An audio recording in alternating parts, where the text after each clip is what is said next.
Hello, everybody. How's it going? Welcome to another Friday evening, Saturday morning for me, live stream here from Yokohama, Japan. It is Naked and Famous Denim Day. Thanks for tuning in to another live stream. Let's give the room a moment to populate here. Let's let those notifications get out. I'm going to go live on Instagram. Let everybody know that the party has started out here. I hope everybody's having a good week so far. Just bear with me for a second. We're gonna get on Instagram live. Then we can get this party started. What's going on, everybody? Let me know where you guys are from, and we'll see how international this party gets. This live stream gets. We seem to get a lot of people from all over the world in here. Las Vegas in the house. Paul Thompson, thanks so much for joining.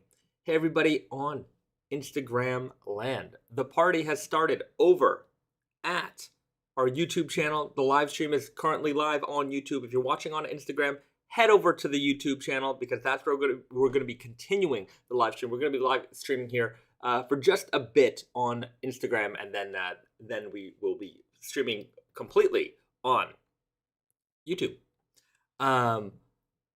DC in the house. Invest Ian's, good to see you joining again. Van Dean, hello, thank you so much for joining in the house from UK. Brandog 124 from Ohio. Evan Keller, Atlanta, Georgia.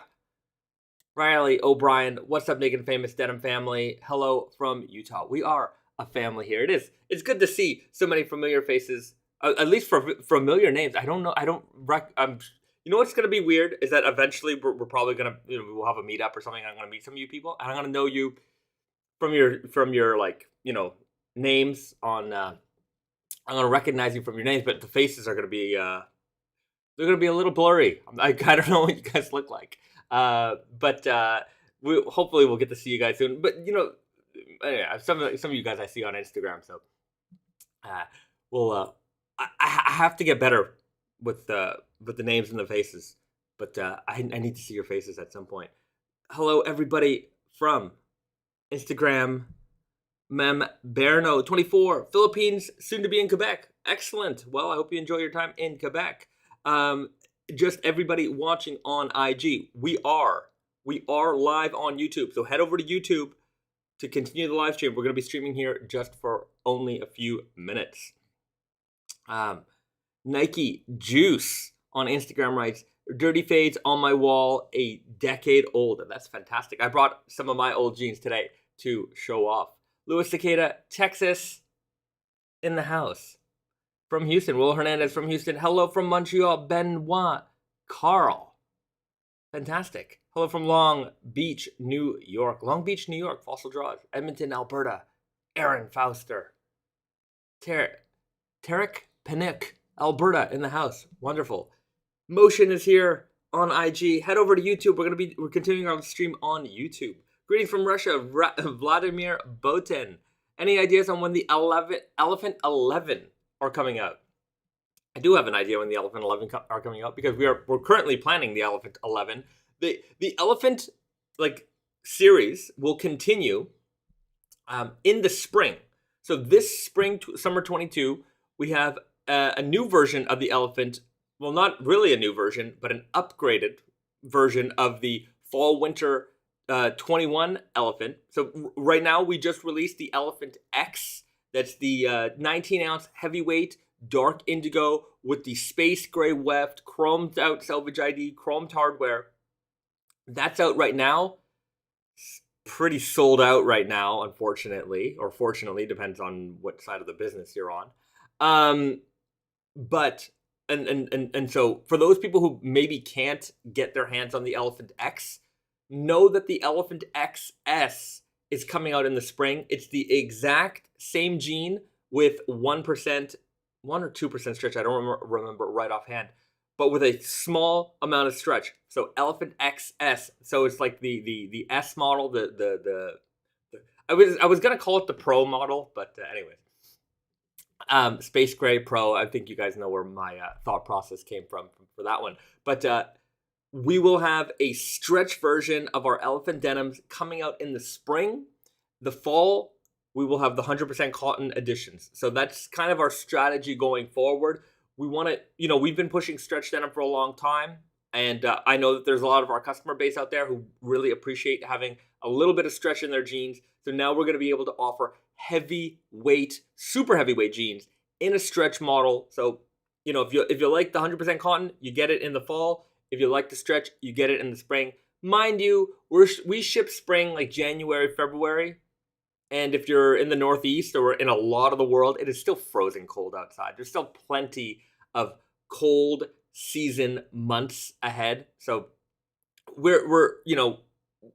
have that in our mind that it's like, we know it's spring, summer season, but it's still freezing outside. I mean, some of the coldest months in Canada are the coldest months in Canada are January, February. So the fashion schedule is a little weird, but you got to ship weeks ahead of like when you anticipate the season to be there, because people want to be prepared. The spring is coming, so they buy spring stuff, but people still buy for the right now. So anyways, so I hope that answers your question. Anybody watching on Instagram land, please join me on YouTube. We're going to be continuing the live stream on YouTube. I kind of check in on the Instagram just to let everybody know we are on YouTube. There's another question from YouTube. Lee J. Ho writes, hey, why is the MIJ9 release delayed? Just out of curiosity. So I put up the blog post. I probably forgot to link it anyway. I probably forgot to announce it. Definitely forgot to announce it. But I did if you follow our blog, you read our blog often enough. I updated the release schedule. Last week I told you I was going to do it, and then anyways, I updated the release schedule on Tatenyoko and on nakedfamousdenim.com, and on all the product pages I updated the release dates. So the MIJ9 was delayed. I definitely talked about it with you guys last week. So just shipping delays. Shipping delays have pretty much anything that has been moved. The Harvest Selvedge, the MIJ9, the King of Lords. That is all due to just shipping delays in the world. We're trying to ship spring summer 22 fabrics to Canada, and just container shipments are a problem right now for us. So we should be okay for spring summer 22. But you never know. The world is not some places in the world are a little bit more open than others, but there's still a lot of back end stuff that, the world doesn't know about, shipping shortages, price increases for raw materials, things like that. I'm sure some people, you see some of this on the news, these things are going to happen. And it's like, it's going to happen. So anyways, we're doing our best to prepare for it. But there anticipate delays, not just with us, but in the world in general. Okay, Instagram. Join me on YouTube. I'm going to end the Instagram stream right now. So find me on YouTube, nakedfamousdenim.com. Join our live stream. I will see you guys there. Bye, guys. Okay, so we're done on Instagram. Now we're exclusively streaming on YouTube. One day I got to figure out how to. Technically, I could probably do both if I just put my phone up on a stand, but anyways, I'd rather do it all from just this one camera and make my life easier. Okay, let's check out the YouTube questions.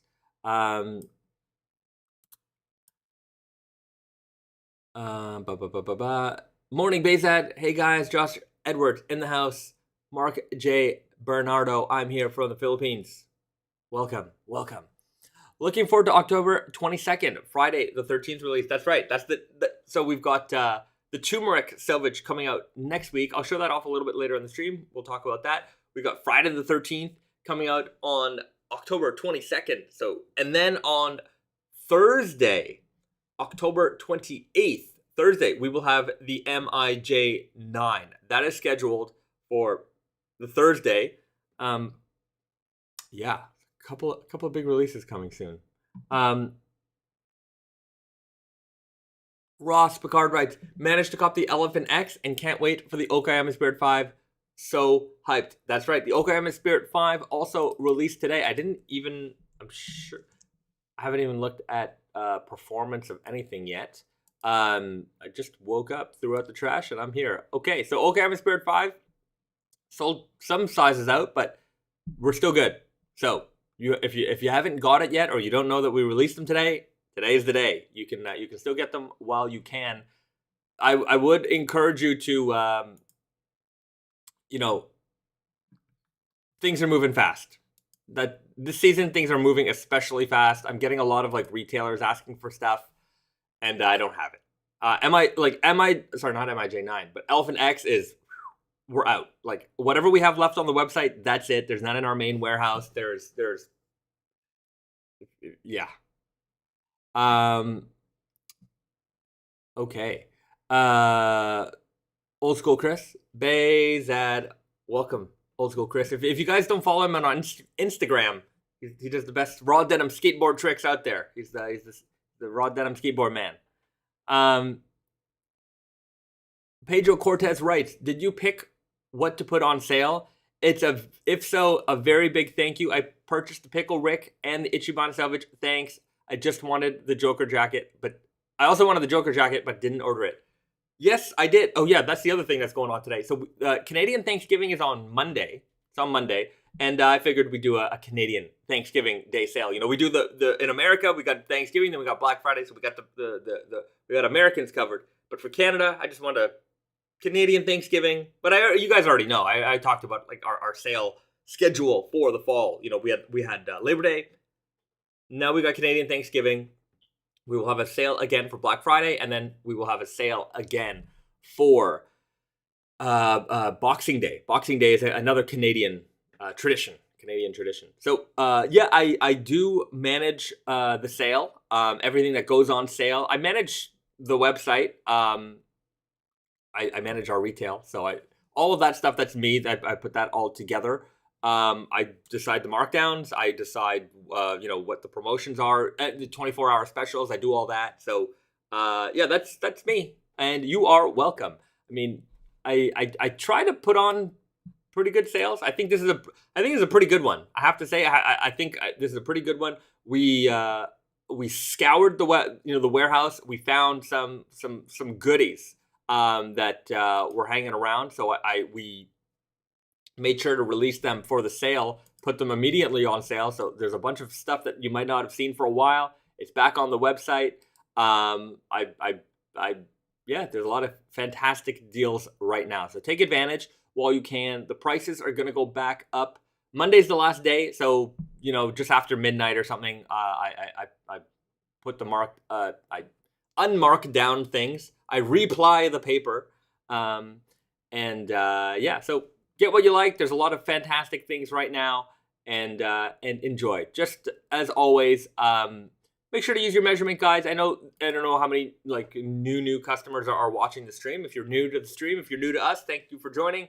But if you are new to the brand, definitely pay attention to those measurement guides. If you're unsure of how to use it, there's a little video underneath the measurement guide itself, and then at the very bottom of the page, you'll see measurement guide. There's another instruction sheet. So make sure to follow that. You will definitely be okay. Like yesterday, I was helping a guy with the brand new. They wanted to pick up a pair of jeans, and I was helping them figure out the measurement guide. And I think when you do that, when you use that guide, you will be safe. If you start guessing around, like I'm always a 31, so I buy a 31, you're gonna run into problems. You might luck out and not, but eventually you will run into problems. Shoutouts to Invis Ian's rights. Shoutouts to Garrett and Tristan for the Tate and Yoko Instagram live stream earlier this afternoon. Are they still gonna do it? I didn't know. Good. I always love it when they do live streams. I didn't see that they did one. I'm gonna check now, but they should save them. That's the key. Did they do it? Did they save the stream? They did not. That's okay. I'll remind them next time to do that. Or did they? Hold on, wait. I gotta check one more thing. No. Okay.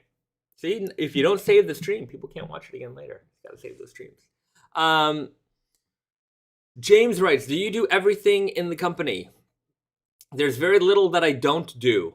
I'm not opposed to doing any job that we have, and I've done every job that is. I mean, when I'm in the office, I sweep the floors, I clean the dishes, I pack the bags, I pack the orders, I tag things, I bag them, I box them. It doesn't matter. Whatever it takes, I do it. I'm not bigger than any job. So yeah, I know it all. I do it all. I've been there from the very beginning. So I've got my, I manage the retail, product development. I do the social media. I create the content, make the videos, shoot the videos, edit the videos. There's little that I don't do. Old School Chris writes, James, if Bezad leaves one day, that's like losing 5 people. It'll be like losing more than 5 people.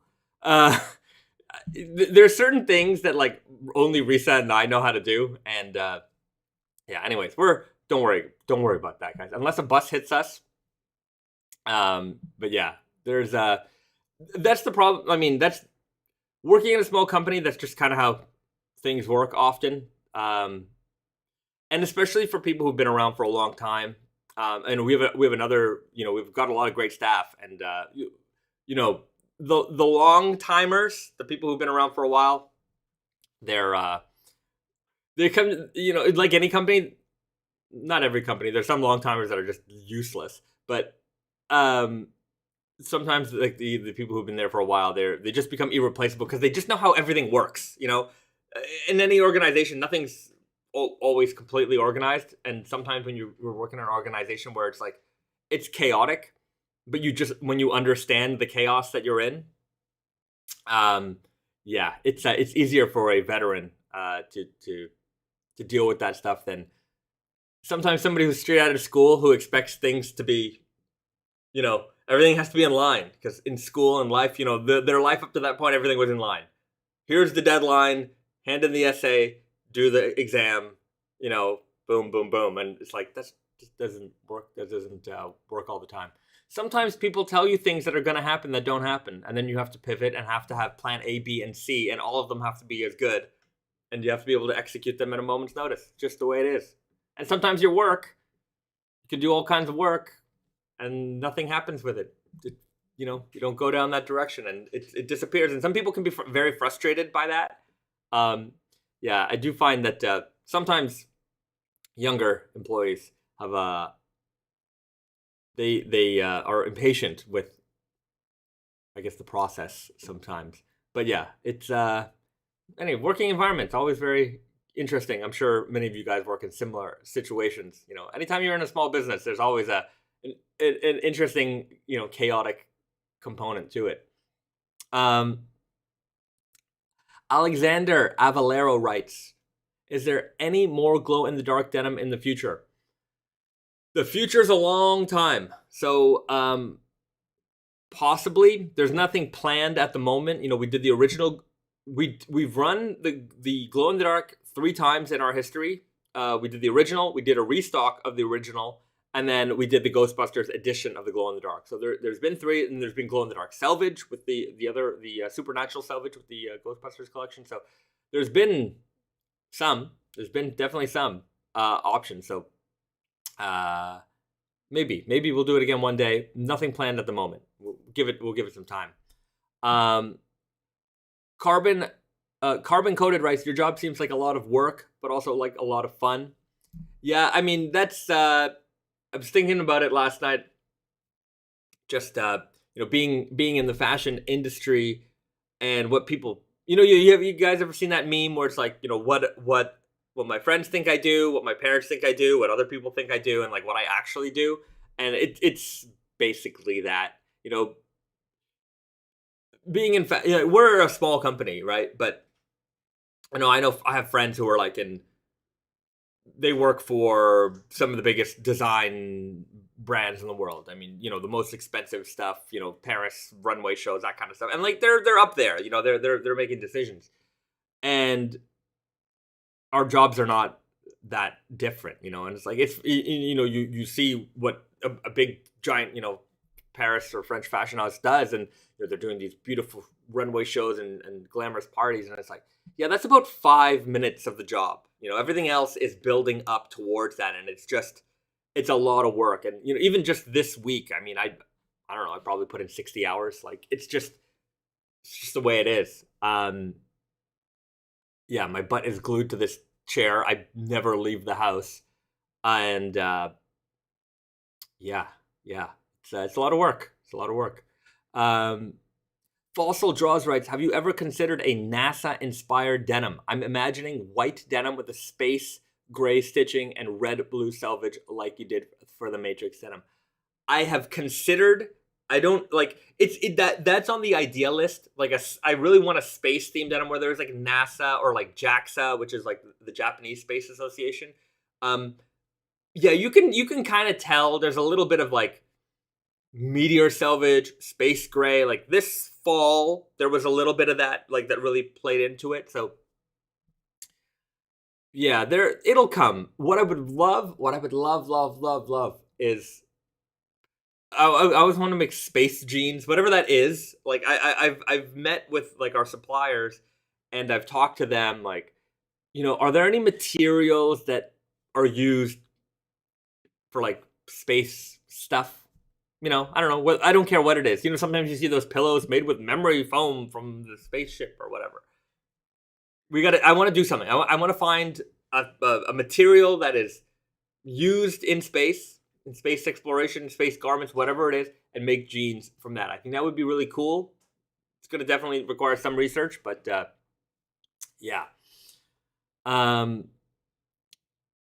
Dis Smoke writes, highlighter yellow highlighter yellow core. That'd be cool. But you know what? I don't think, did I ever talk about it? I don't know if I talked about it before, but I'll let you guys in on a little secret. For fall winter 22, way ahead of myself. Fall winter 22. We're working on a new version of the red core that is going to be gradient colored. So gradient red core. And the way we're going to achieve this is by using multiple shades of red randomly kind of spread out through the fabric and then rope dyed. So it'll be like 3 or 4 different shades of red. So when it fades, not only will it fade to red, but you'll get like a gradient of red color. So that'll look faded.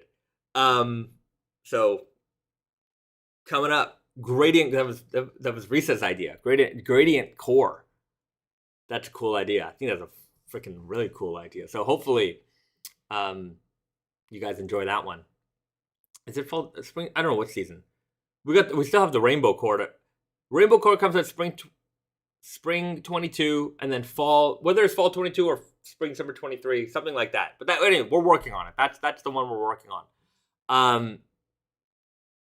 Evan Keller writes, freeze dried denim. You don't need to freeze. That'd be funny. You know, I think I saw an article somewhere where like space people don't actually eat freeze dried food. Yeah, maybe they did back in the day, but they certainly don't anymore. I was watching. I think it was like a NASA like food scientist or something like that. I was watching a video about it. Alan Wayfarer writes, black denim with color core, please. At the present time, it cannot be done. This is what we've definitely tried. We definitely have considered that. There's no way at the moment to make that happen. So believe me, we want to do a black colored core, but the technology has to be there first, or we have to figure out a way to do it differently than the way we do the regular color core. So coming up, we're going to figure it out eventually, hopefully, probably, maybe. I don't know. Stay tuned. All right, let me see if I missed a couple of questions.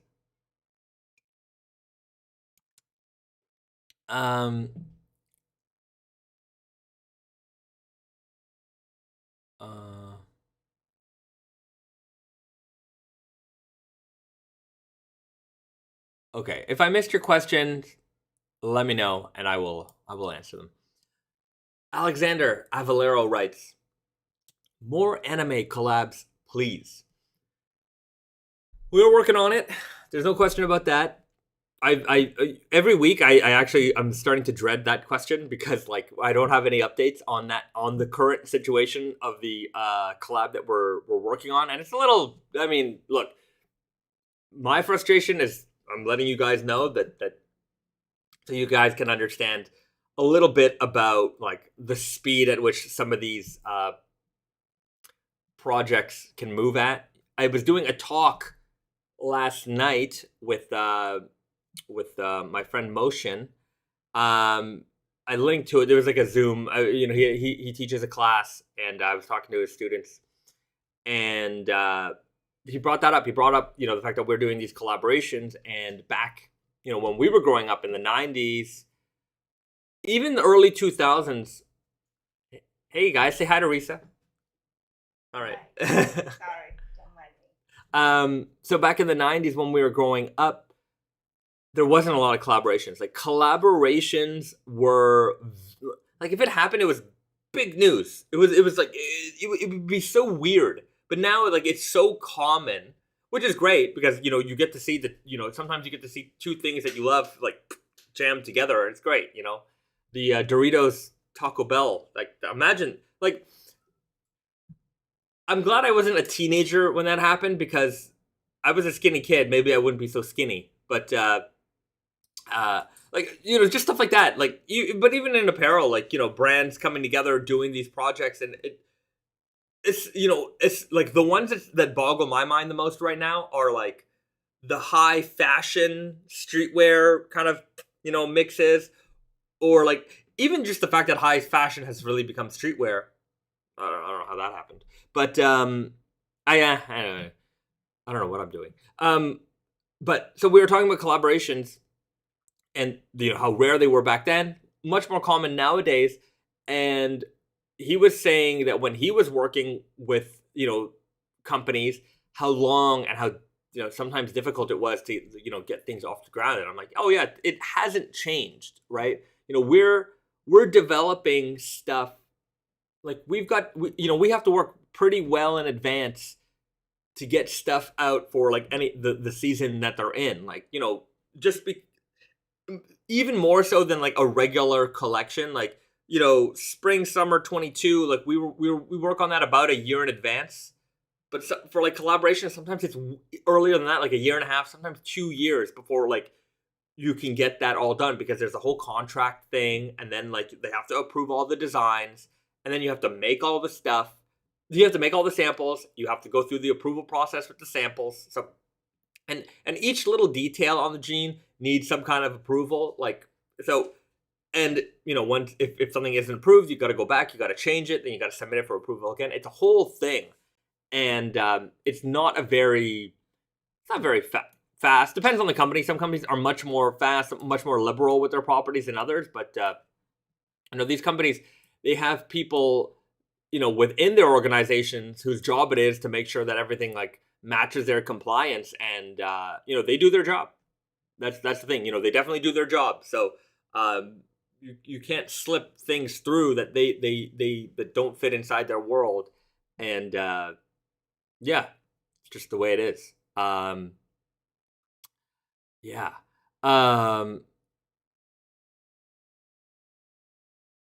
Todd Hackett, slubbiest denim possible without any kind of sizing treatment and also unsanforized.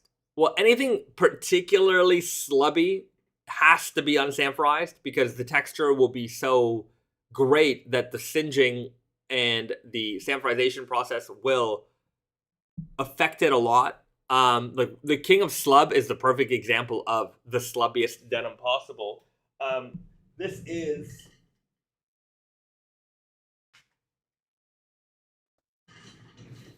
is the King of Lords, and this is the King of Slub yarn mixed with the Lord of Nep yarn. So we've got the slubbiest and neppiest denim possible all on one jean. I would say that it's not the absolute slubbiest denim possible because the King of Slub was all King of Slub yarn.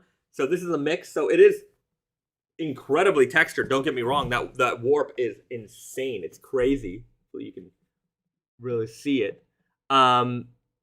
But it also combines the crazy net, which you can really see on the inside. Look at that. It looks like popcorn. So, incredible slub texture. You cannot sanforize this because when you go through that process, there is singeing and it would just burn all of this off. Or it might not burn it all off, but like you would notice it because it's so thick. It would just look like burnt fabric. Doesn't quite work for something like this.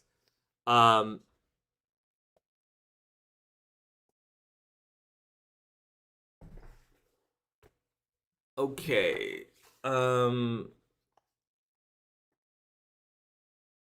Johnny Crumhorn writes, no short slub work shirt today. Not today. I'm trying to get an update from my production manager. For some reason, that one they can't seem to give me an update on when it's arriving. So I'm on it, but I don't have any updates on that.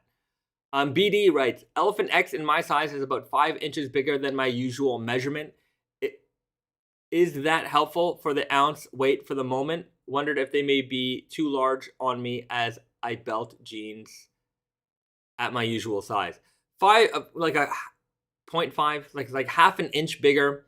You probably won't notice it that much. And you probably might, I would imagine you would appreciate the extra room considering the weight of the denim. If your regular jeans are, usually a little bit big on you at your normal size, half an inch plus double the weight of fabric, compared to a pretty standard fabric, I think that half an inch is going to be appreciated for your comfort.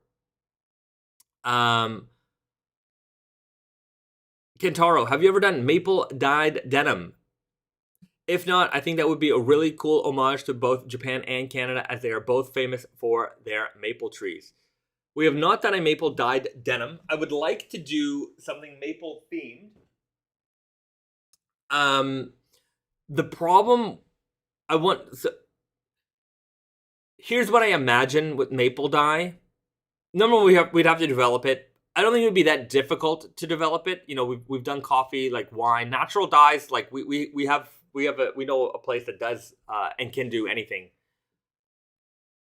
My concern is that when we did the beer dye, for example, when we did the wine dye, we actually developed beer dye at the same time. So when we got the samples back, the wine was clearly wine. There was a purple denim, purple weft. The beer's, kind of has the color of maple syrup, like this golden brown. But when you dye with it, it's just like the faintest of yellows. Like it kind of just looks like a natural cotton. So even though it was beer dyed, we thought to ourselves, this isn't enough for the customer to really feel like there's something happening here. It doesn't look that much different from a normal, not maybe a little above average jean, natural cotton. So we decided not to release that product. It was like, okay, that was one of those development things. You take the time to develop it, but it cutting room floor. Risa's just stepping out. Bye, Risa. So I think if we were to do like a maple dye, it might end up in the same realm. So it's a lot of development, and I'm pretty confident with the outcome of that. So I'm a little hesitant to put the development time into a maple dyed denim. Maple scratch and sniff, I think that would be fun. We are working on more scratch and sniff denim actually right now. So that is in the works for fall 22, new scratch and sniff. But yeah, maple would be fun. I think maple would be fun. Obviously, a great homage to Canada, our hometown, our home country. A lot of maple is produced in Quebec, and our manager, one of the managers of our factories, has a maple farm. He makes maple syrup. It's pretty interesting. I got some of his own maple syrup and sitting in my office in Montreal. And yes, it is required for Canadians to have maple syrup at their desk.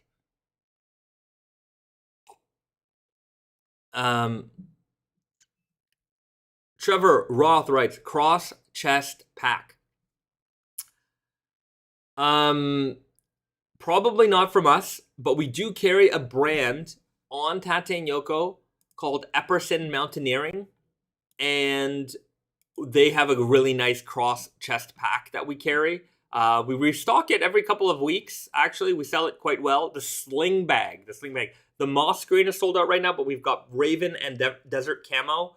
That is a very good cross body bag if you're looking for one. And just if you're looking for a great backpack in general, I cannot recommend Epperson Mountaineering enough. Big fan. I own several. And it's made by the people at Yucatan. So Yucatan boots, if you're familiar with Yucatan boots, you might, because I'm a big fan. I always wear them. I talk about them all the time.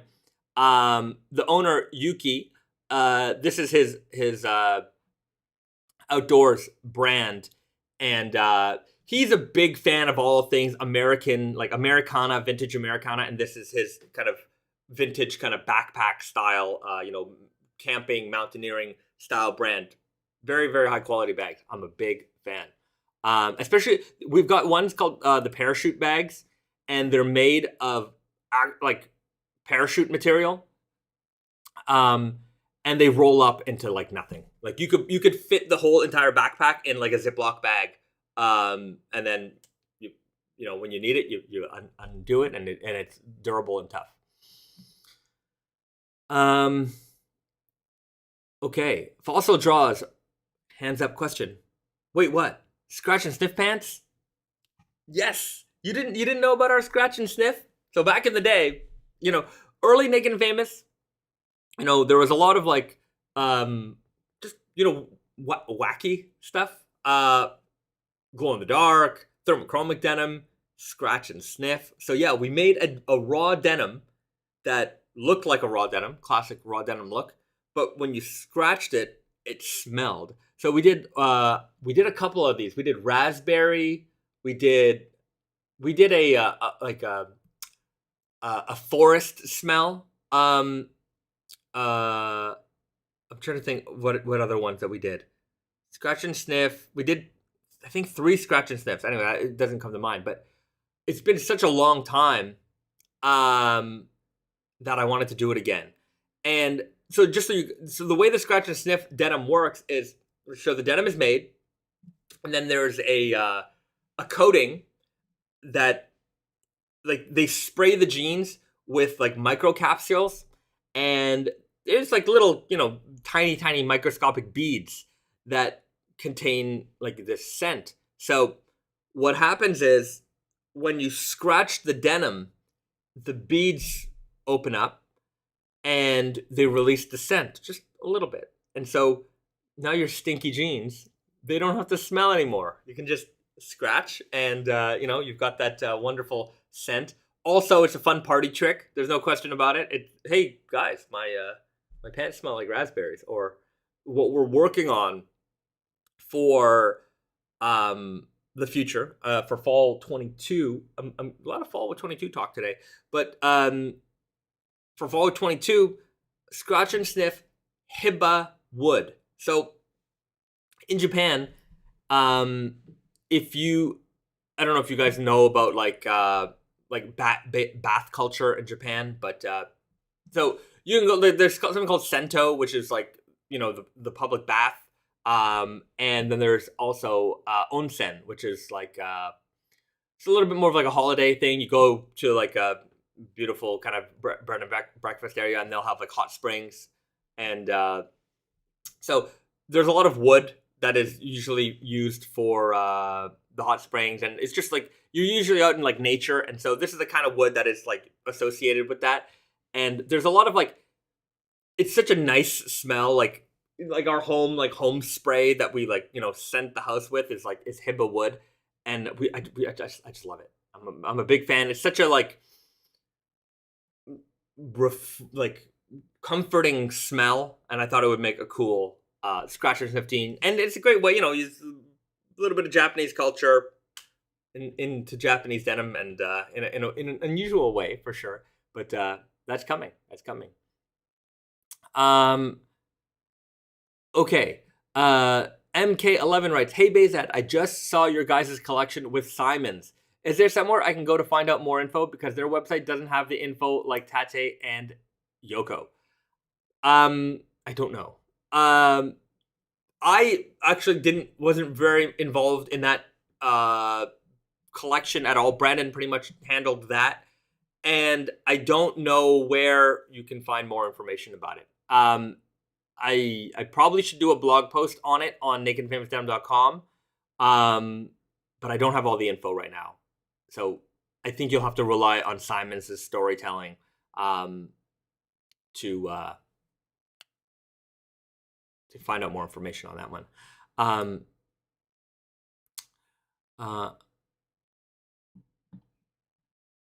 Old school Chris, fabric softener Selvedge. Boom. What would fabric softener Selvedge be? Like the smell of fabric softener?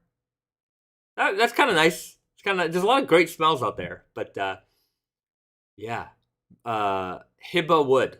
If you've not experienced it, or if like you've been to Japan and you've done like the onsen thing, like it will be very like you'll recognize it. But I wonder if there's got to be like these like room scent sprays or things like Japanese room scent sprays that are like maybe used in the West.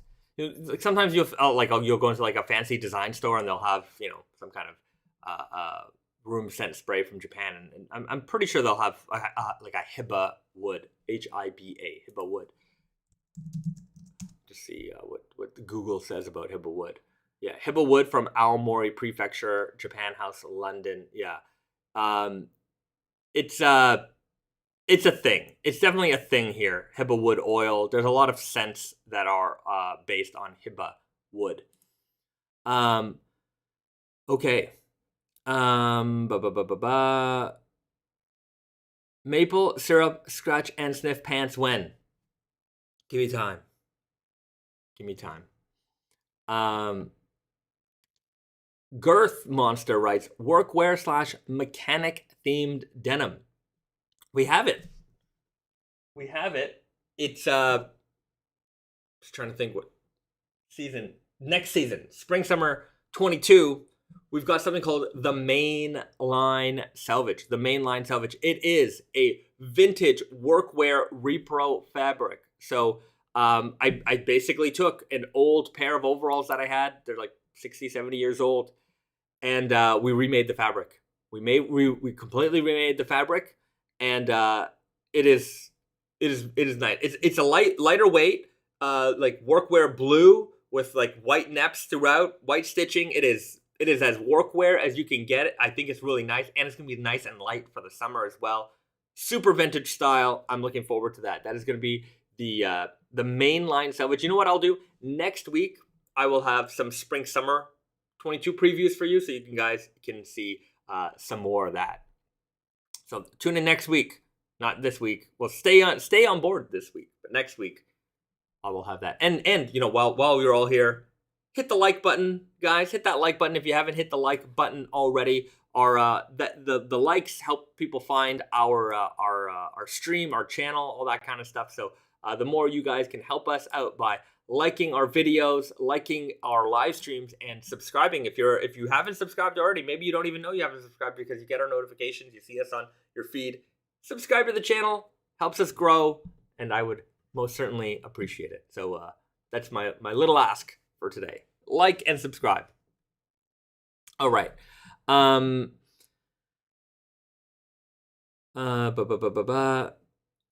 Wayfarer writes, scratch and sniff is cool, but how about denim you can taste? You can actually taste your jeans right now. They don't taste good. They don't taste good at all. They do have a taste to them though. So don't eat your jeans, but tasting them, you'll probably be fine. How writes, would scratch and sniff jacket would be a vibe, honestly. I think it'll be cool. I think it'll be nice. Scratch and sniff, you know, it's been a long time since we've done it. And, you know, like somebody's reaction today, you know, some people didn't even know we made it. So, you know, we're at the point of the lifespan of our brand where, you know, some of our earlier works that were, you know, really caught people's attention, some people don't even know about them because, you know, they didn't know of our existence. So it's time to revisit some of those ideas and recreate some of that excitement for another, you know, group, another generation of Naked Famous Denim fans.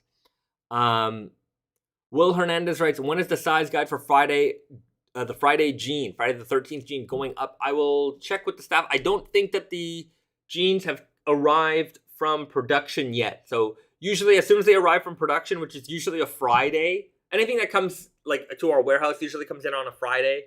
And over the weekend, we'll have somebody do the measurement. So I don't know if that came out yet, but it'll definitely be out before the release, at least a week before the release. Todd Hackett writes, blasphemous, but what about rapid fade indigo? That's not blasphemous at all. I love a fast fading denim. The fastest fading denim on the planet is the unbranded 21-ounce denim. If you like fast fading denim, that is definitely a fast fader. No question. No question about it. Speaking of unbranded, if you guys have been watching our unbranded Instagram, which isn't, we don't update it as often as we should. I can admit that. But we did tease a new product.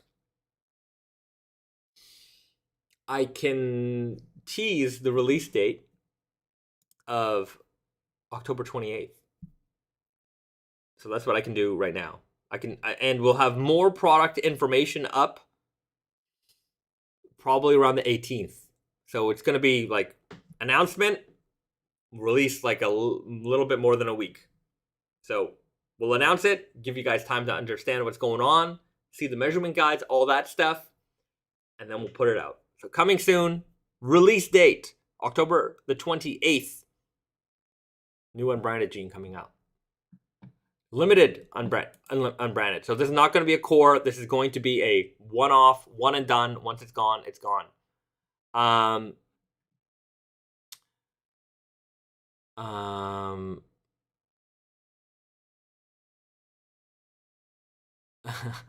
Okay. Girth Monster writes, what about a history of Naked and Famous video? The beginning of Naked and Famous and notable Naked and Famous denim through the years. Yes, that is definitely something we should do.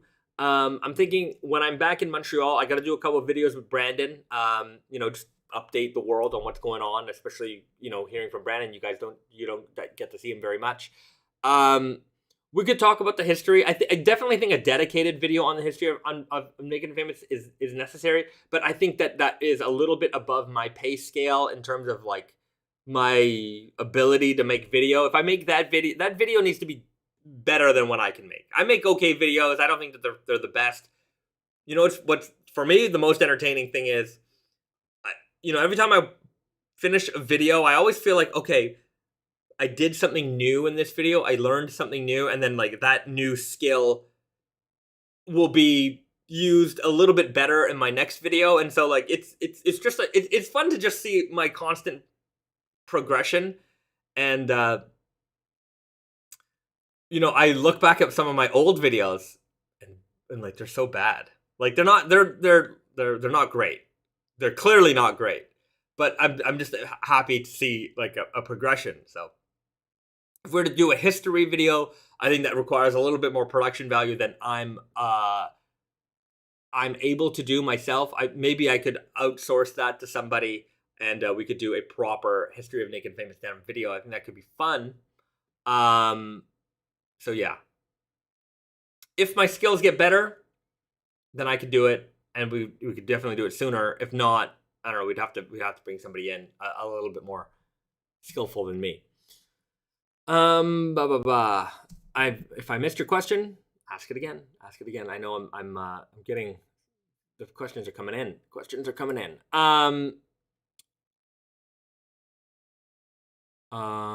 Okay. Somebody wrote, Junior wrote, cigarette smoke denim, and there was a response. If you send me your jeans, I'll make them a custom cigarette smoke scratch to sniff for you. Tobacco smell I think tobacco would be kind of a cool smell for a pair of jeans. you know, tobacco or leather. Like there's all the like I always like candles with like a tobacco smell or like whatever they call leather smell. I don't know what it's supposed to be, but those tend to be kind of nice. Naked and Famous times Mom Jeans. Naked and Famous times Pissed Jeans. Is Mom Jeans a brand? Pissed? I don't know what Pissed Jeans are. Both and brands. Not sure. How Hall writes, will there be any outerwear for the Matrix Club? We're planning a jacket on. We're planning to do a jacket based on the leather coated denim.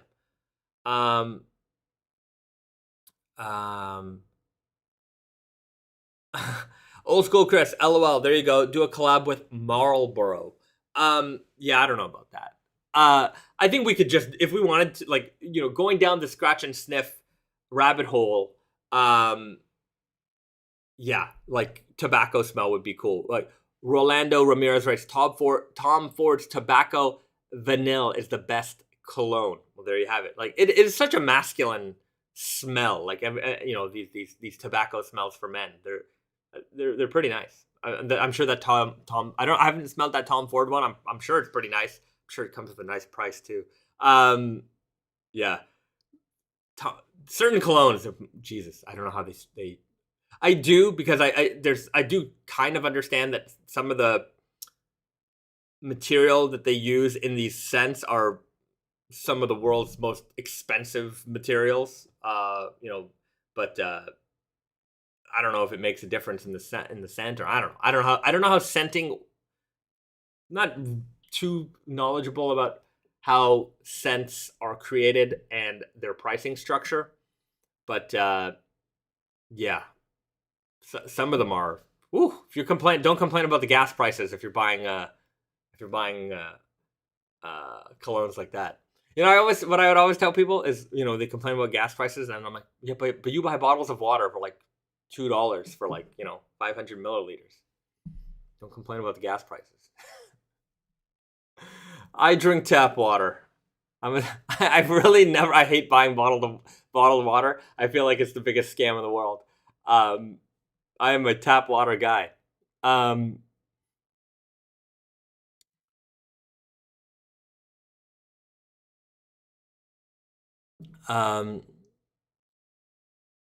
Analog Dreams writes, they use whale vomit in some clones and it's super expensive. Yeah, that's what I've heard. There's some like whale material that they use. Not sure. Josh Edwards writes, scratch and sniff Huntsman jeans smells like rain in pine forest. Oh, that's right. Right. We did a forest, like a pine scent before. You know, it'd be cool, like a menthol smell, that'd be cool, like a mint, you know, real sharp menthol. Tobacco, that'd be funny. Tobacco menthol scratch and sniff jeans, like a real smoker's dream right there.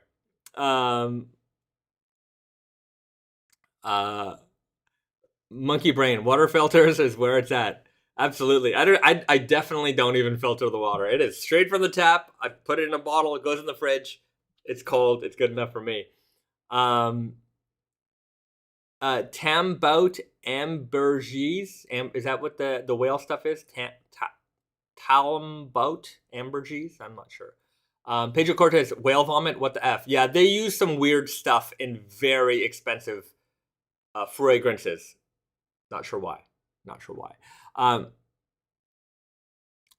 MK11 writes, does the Okayama Spirit 5 use the same yarn fabric as trunks? Both look like big slub fabric. I'm aware the colors are different though. It does not. The Okayama Spirit 5 uses the same construction base as Okayama Spirit 4. It is not the same construction as trunks. Similar, but not the same.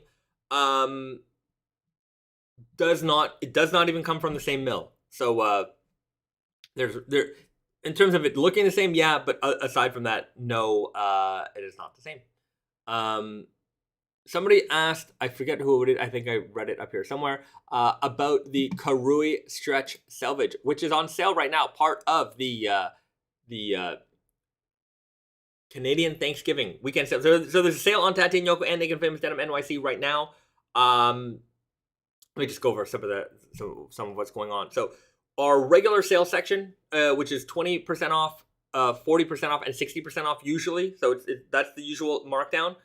I've made all the 20% goods 30% off. I made all the 40% off goods 50% off, and I made all the 60% off goods 70% off. So there's a lot of crazy deals in there right now. Sizing on the like extreme end is limited, but if that's your size, you are in good luck. And I added a bunch of items to the sale section. We have winter caps from Chamula and from Upstate Stock on sale, 20% off. We have the Batman and Rick and Morty collections, 20% off. Those have not been on sale before. So just for this weekend, you can save 20% off on those. And we have a bunch of jeans that I have marked down to $98. So $98, under $100. And there's some selvage options in there as well. And that includes the Ichiban Selvedge. It includes the Karui Stretch Selvedge. So Karui Stretch Selvedge, in a nutshell, it's a lighter weight denim with a little bit of stretch. It's just a great, comfortable pair of classic jeans. You can't go wrong. If you like dark indigo, you want something that's a little bit less heavy than, your standard 12.5 ounce weight, these are the ones for you. You can't go wrong. These are the Karui and the Ichiban Selvedge. We made both of these jeans for Mass Drop originally. So basically, we did a few partnerships with Mass Drop. Mass Drop, now drop.com. It's not sponsored or anything. Although I'm good friends with the people there. We had a very good working relationship with the people there. And so they've basically, like, we had these jeans that we would run with them every so often. And so we stocked a lot of fabric for them. And then they kind of pivoted out of apparel and focused heavily on like audiophile stuff, keyboards. Like, they were really good at that. And they figured, okay, let's just focus on like these markets that we're very strong in. And so we had a bunch of fabric left over, and I decided to bring it back. And so they're here. And they were of all the apparel that Mass Drop had ever released, our jeans were their best selling things ever. And so I knew we had the fabric, and I'm like, okay, let's do it. Let's put them out. And so they are available without the Mass Drop branding. Their jeans had, Naked and Mass Drop on the leather patch.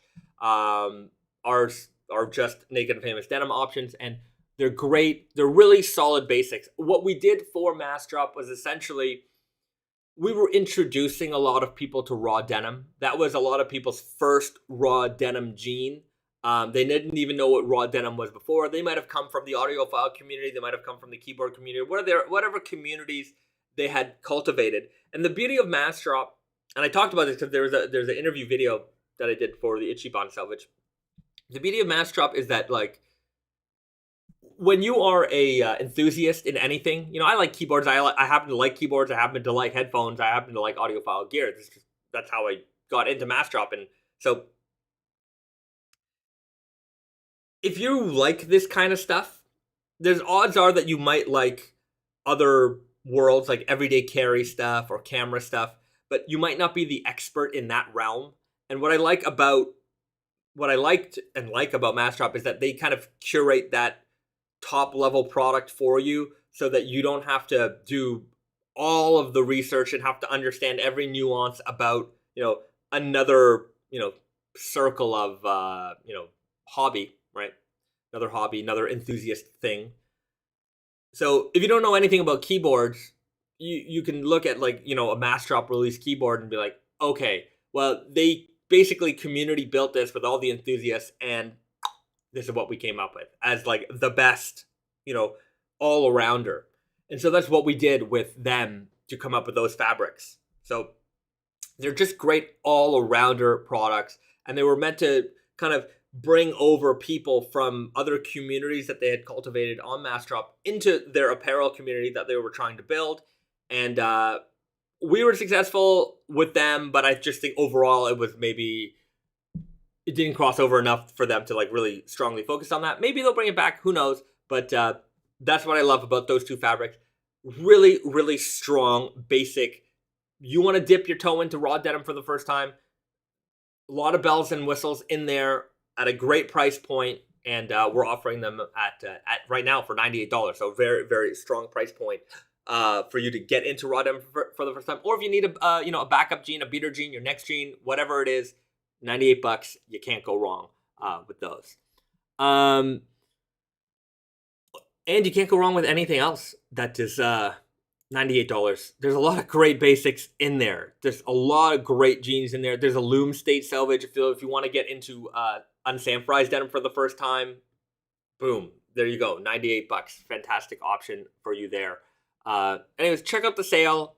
There's a lot of good things in there, and I hope you enjoy. There's that. Okay. Back to less. That was a little commercial break for you guys. A little Tate Yoko commercial break. Okay.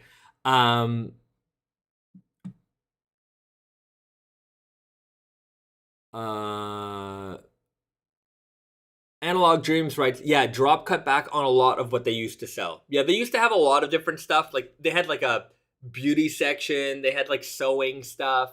I think they were really trying to branch out in like all of the different enthusiast communities, like that the internet was known for, and maybe I don't know. I'm not really sure, but I mean I can assume that it was because these are the ones that are the absolute most profitable. This is what's driving the business. Focus here. That stuff maybe down the line once this stuff is so big that it could really fund new projects, but we can't have like 10 new projects going on that aren't like delivering what it is that we need. While this stuff is profitable, we're losing all those profits because this stuff is not as profitable. I don't know, but they still make great stuff, and they still have great products to offer. How writes, how will the Matrix leather denim age over time? I would love to get the jacket, but I'm worried about the coating making it look cheap or funky as it breaks off. Well, it is absolutely designed to break off. It is not a leather jacket. It is a faux leather coating on indigo denim, and that coating will break and fade away, and it is designed to do that. So if you're worried about that, probably not the jacket for you. You might want to consider a leather jacket, which aren't on sale on Tate and Yoko, but we do have a great selection of leather jackets from Shot NYC on the website, including a horsehide Type 2 jacket. So classic heritage style Type 2 jacket in a leather horsehide. Beautiful jacket. So if that's more up your alley, I would recommend that. It's Shot Perfecto, made in USA. That is their top level leather jacket. Okay. I'm wearing the Pickle Ricks that I got yesterday. Holy crap. The flamey 3D effect is so cool. I can't stop staring down at my legs. I jumped the gun before the sales, but I highly recommend them. Kentaro, if you got them yesterday, send us an email. We can maybe work something out for you. There you go. Fossil Draws, I finally just ordered myself some Morty jeans. Enjoy them. The Mortys are very, very comfortable. That's a comfort denim fabric. You put those on, and you're like, whoa. Like some people, they don't understand the appeal of stretch raw, and when you put those Morty jeans on, you're gonna understand it if you haven't already, owned a pair of stretch. Yeah, that is a super. I put on when we do these videos, I obviously have to put it on every jean. I'm the model. I do the little walk in the videos, and some jeans you put them on and you're like, oh, this is so painful. Like, partly, usually, the Okayama Spirit or Okayama Spirit 5. That's a rigid jean. That is uncomfortable. Nobody's gonna tell me that they put that on. They're like, wow, it's a comfortable jean. They're uncomfortable. They're gonna be uncomfortable for a bit. It is very rigid. Sometimes I put on a pair of jeans and I'm like, oh, these are amazing. I really should. I don't highlight how comfortable. I'm starting to like put it into those videos, but I should probably do it a little bit more. But yeah, comfort, discomfort. Look, I'm okay with discomfort. I'm okay with the break-in. That's what we're. We all are. But at some point, you just want your jeans to be comfortable. So we also have that for you too. So the Morty Jeans, you'll definitely be very comfortable. Johnny Crumhorn, most comfy, Karui or Morty? I think the Mortys are more comfortable.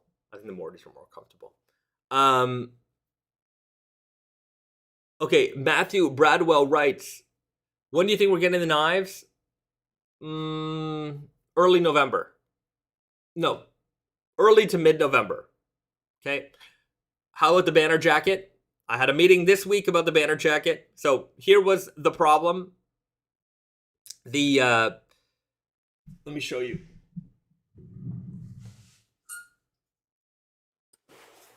So I guess there were some problems with the cuff and the waistband. So the way the waistband works is that you can see here, it is one piece of fabric that's folded over, and the coating on the banners were like clogging the machines when it was doing this. So there was a contemplation of whether or not the original. In fact, last time when we made the banner jacket samples, the bottom of the hem, the cuffs, and the collar, because they're all basically made the same way. It's all folded over. We used a different fabric than the banner, but I wanted these all to be the banner. So anyways, we were just trying to figure out how to cut the banners in order to have the least amount of banner coating on where you have to sew. So we're working on that. The factory is trying to make a sample with that method now. So yeah, that's been part of the delay, but they didn't tell me that until last week. So we kind of got that sorted out, and we were getting a new sample made. And then I'll have more of a release information for you. I'm getting to the point that it's not going to happen this year. Sorry, guys. Just because what's around the corner is spring production, and that really takes precedent over anything. Yeah. So there will be spring production starting. Yeah, the next couple of weeks we're gonna start making spring stuff. So the cycle continues. What is the Pickle Rick denim comparable to? Okayama Spirit. I would say like Pickle Rick, Trunks, Okayama Spirit, like all of that heavy top level slub. That's what Pickle Rick is compared to. That is a hardcore jean. Pickle Rick is definitely a hardcore jean. Hardcore jean for hardcore mother. Pickle Rick.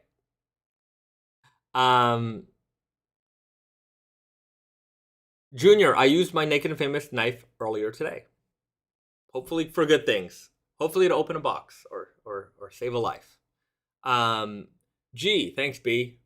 My pleasure. Pedro Cortez, with the Mortys having stretch in the warp and the weft, could you use that on any jeans made in the future, or is that just a one and done? Just curious. No, we've done a couple of two-way stretches before. I've talked about two-way or four-way stretch. It's really the same thing. A stretch that is on the warp and on the weft. Yeah, we've done it on the flex denim. There have been. I'm just trying to remember what else has used it, but there have been more options in the past that we've done warp and weft stretch. So can we do it in the future? Absolutely, and you will probably see more of it eventually.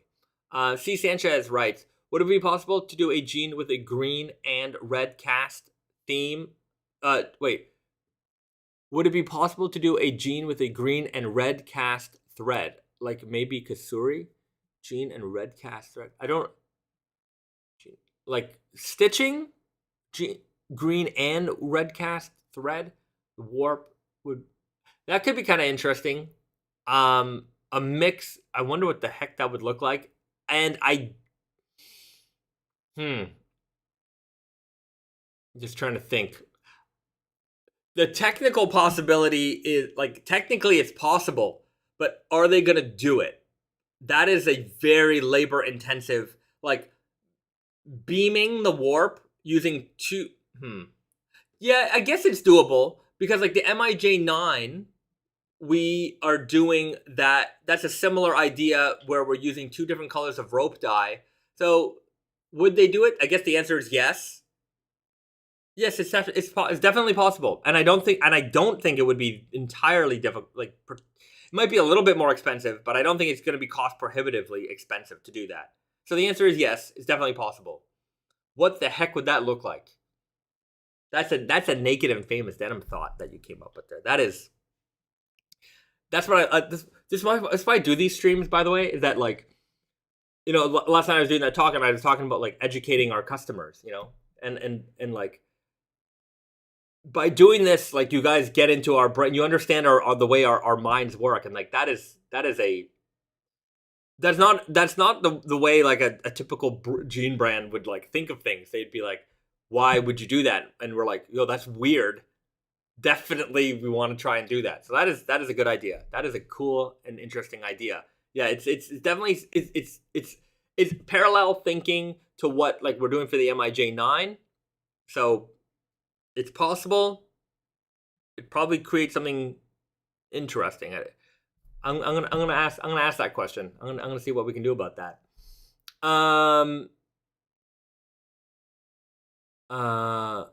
Okay. Rolando Ramirez writes, any Naked and Famous Denim branded tote bags? Maybe not denim, but possibly denim. Yeah, we got to do that. I gotta, you know, we used to do it. We used to have some. I have to see. We got to make some more. It's been a while. Johnny Crumhorn writes, any upcoming left hand twill?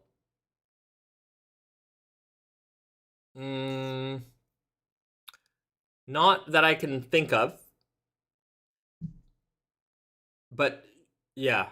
Anyways, we do have an interesting take on the current left-hand twill coming up. That's a fault. Anyway, I'm not gonna give all the ideas away. I gotta leave some ammo for another time. But we've got some interesting stuff coming with left-hand twill. With our left-hand twill, we're doing some stuff to it.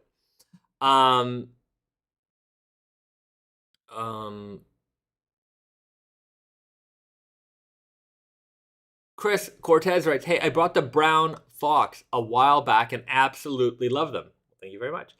However, I haven't noticed much fading. Should I expect fading in the future, or are they going to stay dark? Oh yeah, they're going to fade. Fading just takes time. You know, not everybody fades jeans as fast as anybody else. It takes time. It takes dedication. Washing certainly helps. But high contrast fades, that's going to take a while. I mean, look, if you weren't following the Indigo Invitational on Instagram, I would recommend going and looking through those photos, because right now we just finished the year. The year just finished on the 7th, so a couple days ago, and we're talking hundreds of people who wore the exact same pair of jeans for a year, and you will see some people turbo speed. They're incredible at fading jeans. Some denim fades a little bit faster than others. And you'll see other jeans that are like a little bit more slow to fade, and those take a little bit more time. They're a little bit more dedication. So not everything fades as fast as anything else, and this isn't a race. You know, I would say it's not a race; it's a marathon. But both of those are races. A marathon is still a race, isn't it? Aren't you? I guess you could. I don't know what it is. I don't think I will ever run in a marathon. It's not exactly my thing, but both things are marathon. But it says not a sprint, it's a marathon. That's right. I think that's the expression. So yeah.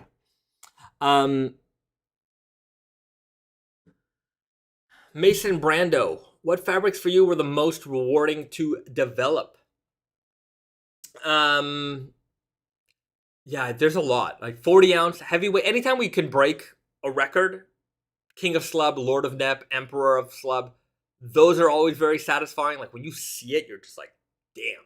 When we do the collaboration fabrics, because there's so much research of like trying to capture a character and make that a fabric that is representative of that character, or like, you have to understand what we do is out of the box. Like the mills, they love us, but I'm sure they also hate us because, you know, we order our core fabric and those are more run of the mill, you know, classic items that they're used to, right? And they want to sell that, and they want to sell lots of it. They don't want to, you know, mull around with some of our ideas. Some of our ideas are out there. They're crazy. And like you have to have the right person you're working with, because they also have to be invested in like, I want to create these crazy fabrics. Like I'm so like tired of selling the basic stuff to like the mass market brands who just want the same boring stuff day in and day out. And that's, hey man, look, the same boring stuff that pays the bills. Don't get me wrong. You got to have that stuff. But you know, just in any of our jobs, there's always like, here's what we make our money on, and here's the stuff that really makes us excited. And like, luckily, we're in the world where like we can kind of do both at the same time. So when we can get some of these collaboration like collab fabrics created, because sometimes those require some really weird stuff to happen. Like the Matrix denim is a perfect example of that. Like leather coated, you know, rope dyed indigo denim. That is not something you just find. It's just not, you know, you gotta, you know, put that together. Or like gradient core. Like that is not the same as like, you know, a reproduction fabric. Like if I find an old fabric and I want to bring it back to life, like it's cool that we can do it, but that is so much easier to do than to be like, oh, I need a new yarn, or I need a color that you guys don't offer at all and like requires a lot of, you know, like Grandrel yarn. Sometimes like the Grandrel yarn used for the Rick denim, that took months and months and months of trying to figure out. Like trying to figure out the right balance of colors, getting the colors made was like, again, sometimes they just want to work with what they got. They're like, these are the yellows and greens that we have on offer. And it's like, ugh, none of those work. So we have to custom make them. And then that's a problem because sometimes like, you know, the minimums for custom making are bigger, and like then, and because we didn't need an equal amount of all the colors, there was that, and just dealing with like trying to get the twist of right so that it really looked like that portal. I had to make sure it looked like that portal. And you have no idea. You have no idea the like, you know, they would come back with different things. They're like, oh, well, we have this twisted yarn that kind of sort of looks like it, but we're like, yeah, but that twisted yarn also contains colors that we don't want in there at all. And oof, that Rick and Morty portal weft, that was a very satisfying one to create, because that one took a long time to get done. Yeah, the one that's the most, I don't know, but there's so many times that like you get it done and you're like, got it, amazing. This is really good. All right.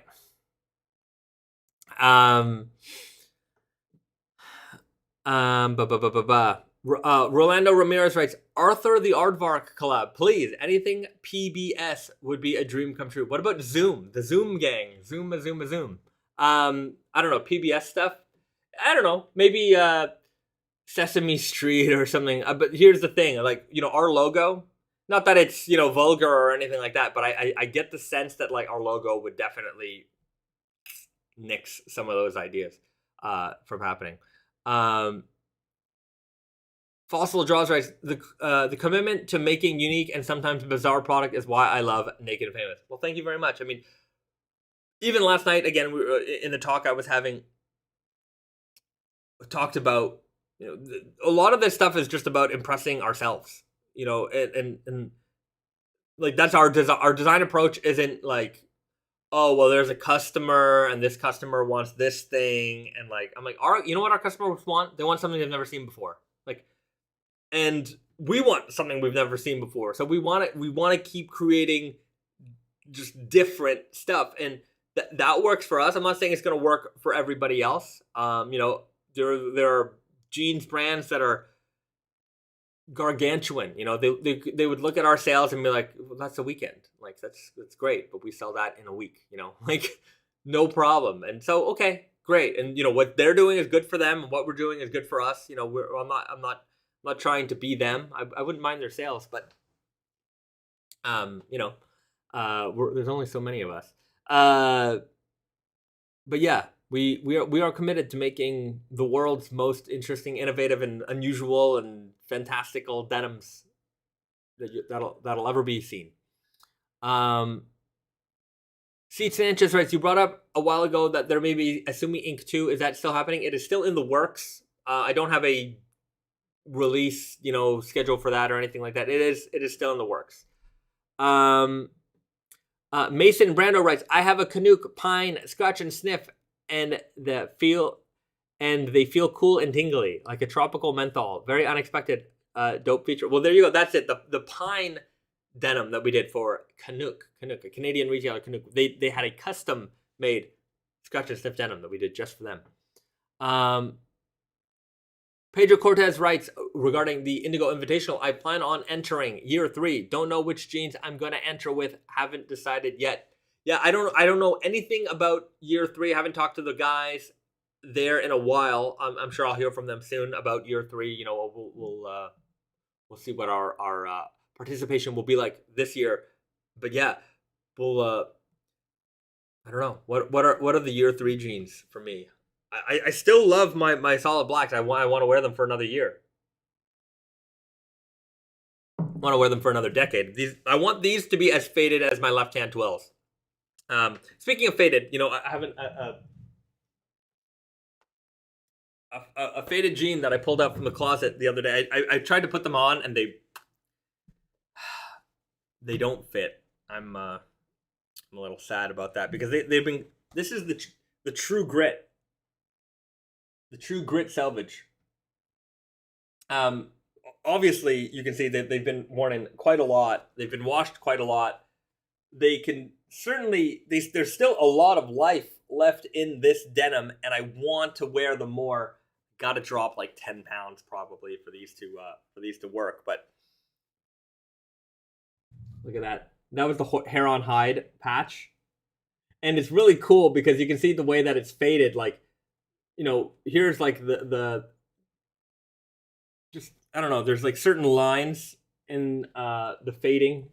I'll do a fade review on them, and you can see that like there's a crease here that kind of runs along. You can see that there's this like line that it's like it's where the yoke meets with the waistband, and right at the top. So that has remained. And then like right at the bottom here, that line, the hair has remained below as well. I think that's kind of neat, the way that has faded out. But if you look really closely, it might be hard to see on camera. You can still make out like the tragic blonde, you know, text bubble and girl over here.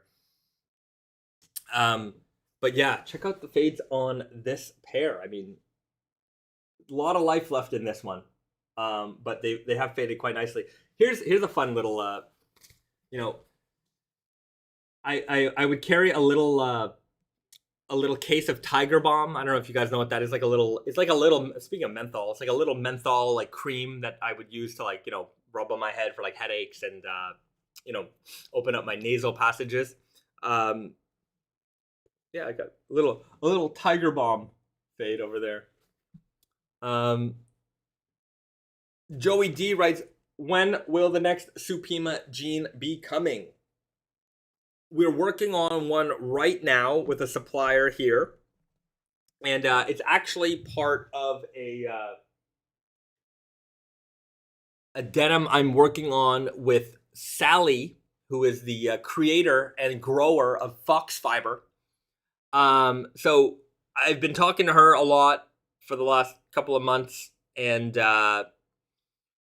we're doing a reproduction fabric of hers. We're attempting to right now. So we're in development phases. We're working the mill and the yarn company.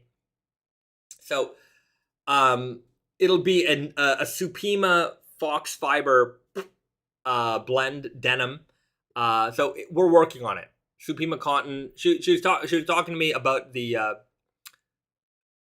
like Supima is American, and organic Supima comes from a farm in New Mexico, and it's one of her friends. So it's a real, like, for her, it's a very tight, relationship, and to make a denim fabric of those two materials together would be really fun. So we're doing it. Yeah, we've taken a look at some of the fabrics that were made back in the 90s that Sally had helped develop. So we're trying to reproduce some of those. Yeah, so we're working on it. I this is one that I'm really I really want to do this one. I love Foxfibre. I think it's a fantastic cotton. I think Supima cotton, American grown cotton, is really nice. So I love American cotton. I want to use it as much as we can. And yeah, this is gonna be a fun project, I think. Especially because we get to work with the grower. Like, that's not something. Even like the mill here in Japan is excited because this is like a they like Foxfibre, and they never got to work with Sally directly, and this is like, we're getting to work with the grower. That's really cool, like, we're going through all these, like, we're at the evolution in our brand where, okay, it was like, if you start a brand today, you're buying fabric, you're probably buying it from like an agent, and then that's it, but like, we're like, we went from using agents, going directly to the mills, going directly to the yarn suppliers, going directly to the cotton supplier now. So it's like it's going full on. It's kind of neat. I remember, I don't know. This is kind of a funny story, but one of our staff once, and they wanted to start a t-shirt brand, a t-shirt line, and they were young and they didn't really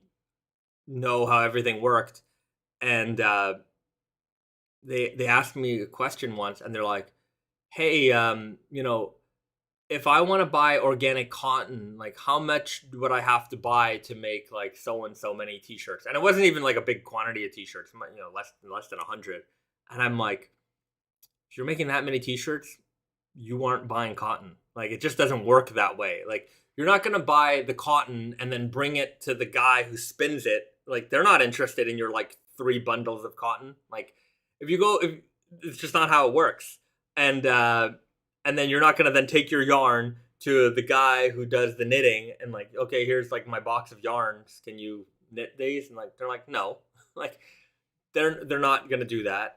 Especially not to make 50 t-shirts or whatever. So yeah, you have to really have some kind of scale in order for this to all work out. And like, we're lucky to have all you guys and our fans to help us get to this point where we're like, we can do this stuff. And I know it's interesting for you guys, exciting for you guys to like get really into the nitty gritty of denim. And like, Sally's an excellent source of information. I definitely learn more from her every email that we have, and I'm really looking forward to getting out there. I want to get to the farm and really see, where our denim is coming from. That's going to be really cool.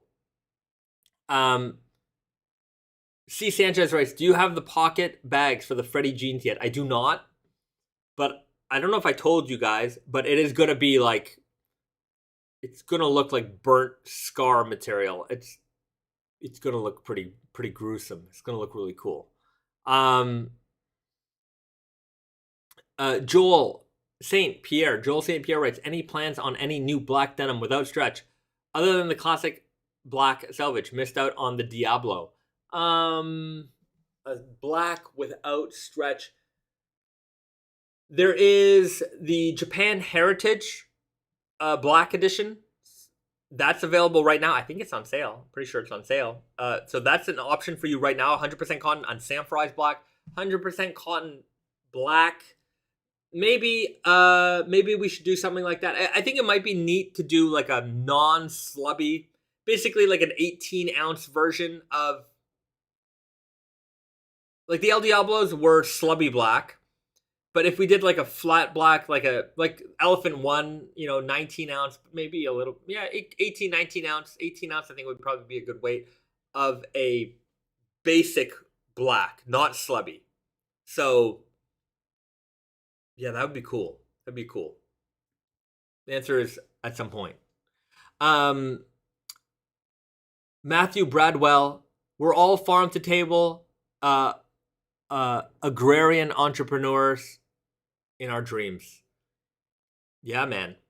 Farm to table, I mean, that's neat. Obviously, if you're a farm to table, like, obviously we need all the other industries in between for us to make what we do, but yeah, the closer we can get to, each component of our jeans, that's, it's going to provide more more insight for us. Even like, when we do Supima, like we talk Supima Cotton, there's like also like Cotton USA and like, these organizations, and we talk to them, they're very friendly with us. They like us. And, but these are people who represent like the cotton growers, and like, but now we get to talk to the cotton growers. So, yeah, it's neat. It's just really neat, all the interesting people you meet along the way in this industry. And yeah, Joey D, Supima Fox blend sounds amazing. Looking forward to seeing that. It's gonna be pricey. I'll tell you this right now. It's gonna be a little pricey, but it is what it is. That's sometimes one thing I have to let Sometimes even if our product is pricey for us, it might be in the 200 range. It's still way less expensive than anybody else. And it'll still be way less expensive than if anybody else even attempted to make that product. Our jean would be so much less expensive than what they would put it out for. So, whatever that jean comes to be, it'll probably be over $200. But I think it is understandable, considering the materials used and how we make everything. So yeah, it's coming, but I don't have a date for that yet. It's still all in development talk right now. Okay. Oh, you know what? Let's do a couple of fun things, because the last couple of weeks, I don't know how many weeks ago it was, I didn't do movie review. Not movie review, but movie recommendation. We should do some homework. So I pulled out a 2-pack of movies. Jackie Chan, Police Story 1 and 2. Fantastic films. If you've never seen this, in America, I don't think that these were ever theatrically released. Police Story 3 came out as Super Cop, and I remember watching Super Cop. I didn't even know that Police Story 1 and 2 even existed. But if you want to see some of the most incredible stunt work that Jackie Chan has ever done, Police Story, incredible. And the stuff that they do will blow your mind that they actually did it. And that's always the fun of a Jackie Chan movie, is that like, this is real. This is not, CGI or practical. I mean, there's some practical effects here and there, but check this movie out. If you've never seen Jackie Chan, Police Story 1 or 2, do yourself a favor. Even Super Cop, Police Story 3, do yourself a favor. Check it out. You will definitely enjoy it. And let's talk about it in the next live stream.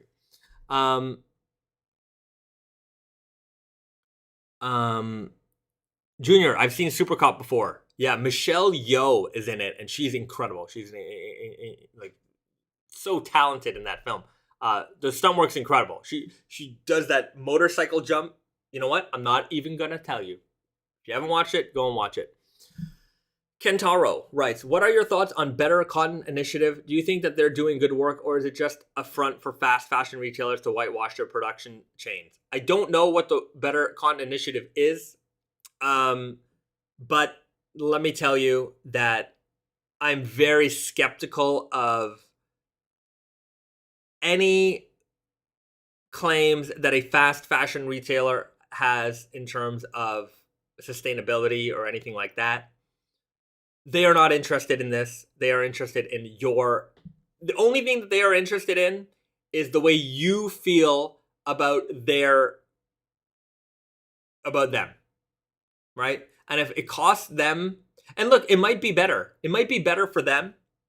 Like, maybe it cleans up their production chain a bit, for sure. But for me, they don't talk about one of the biggest, now we're using less material or better material to make the thing that we made. But they still expect you to buy the next thing that they made 2 weeks later. They still want you in the store. Carlos Ramos, thank you for subscribing to the channel. Anyways, they still want you coming in every week, every 2 weeks. They're flipping the store with new merchandise every day, right? They want you, every time you walk into that store, something is brand new. So their business model is still the model of buy it and dispose of it. And that's, for me, that's where the biggest problem is. If you're making stuff just so that it's tossed out, that's the dirty part, right? I mean, look, there's all kinds of dirty parts, but if you have a pair of jeans for 10 years, which if you own our jeans, unless you grow out of them, you're wearing them still, probably, right? That is so much better, than number one. We use good materials. We're not wasting water with washes and chemicals and all that stuff. We're not selling you distressed anything. Everything we sell you is raw. So there's a clean aspect to that. Our production is in North America. Most of our business is in North America. We're shipping, generally it's locally. We don't, our supply chain, I would say, is relatively clean. Nothing is going to be zero, right? There's no such thing. It's just a matter of like, how much can you mitigate, your problems, right? And so a lot of these movements are just for the corporate sponsor that comes for it, right? Look, we want to put our front up and say that we represent this thing and let the public know that we represent this thing. And then, now we're tied to this, because that was their intention in the first place. Their intention was to get, the big brands to say, oh, okay. Or the big companies, the big corporations to say, now we're with them. See, we're a thing because we have this symbol that we now represent, that represents for us. We're with them. We're part of this alliance, whatever it is. And, yeah, greenwashing, whitewashing, I don't know whatever the term is. It's big. It's a big thing. And you really want to mitigate your impact, use the stuff that you got. Use it. You want to mitigate your impact? Buy our jeans used. Go on Reddit, go on eBay, go anywhere. There's somebody who bought a pair of jeans, maybe they didn't use them, and they're looking to sell them. Go get them. I don't care. It doesn't matter to me, right? Now you bought it from somebody else and not us. Like, look, it doesn't matter. I just want you to wear our jeans, okay?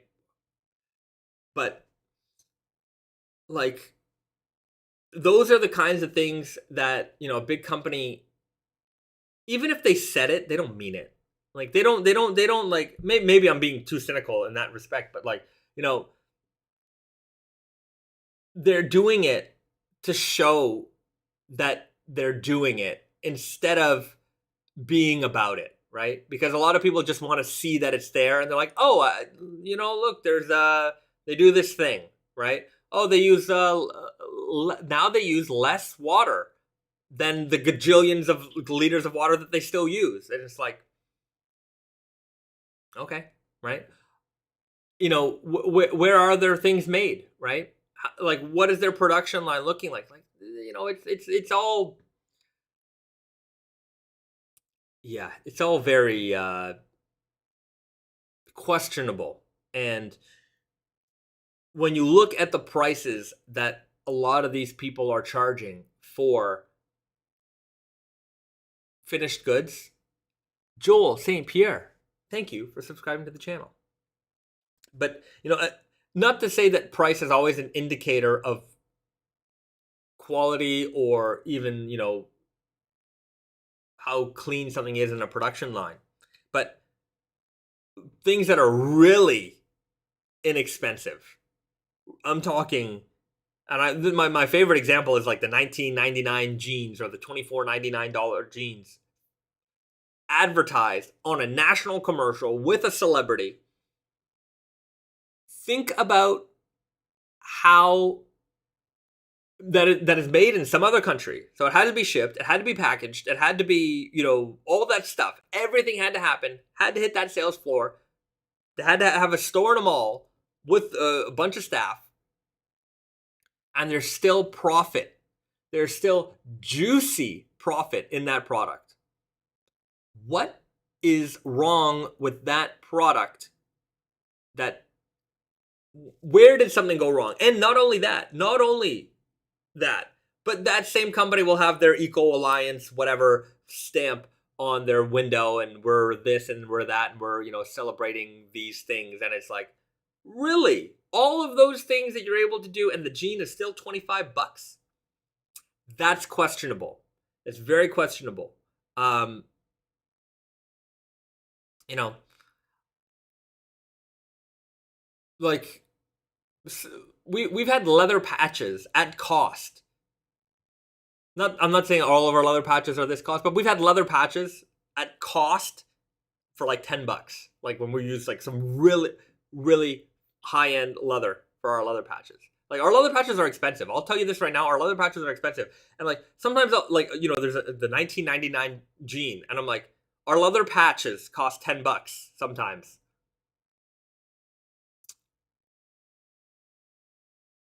That, like, you know, freaking crazy. It's crazy.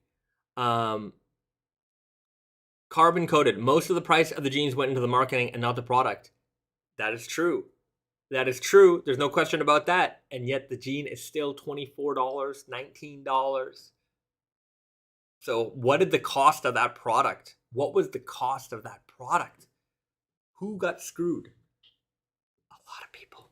And it wasn't the shipping company, because they got paid. Their store staff got paid. You know, somebody down at the bottom of that production line got screwed. Anyways. Yeah, that's one of my favorite rants.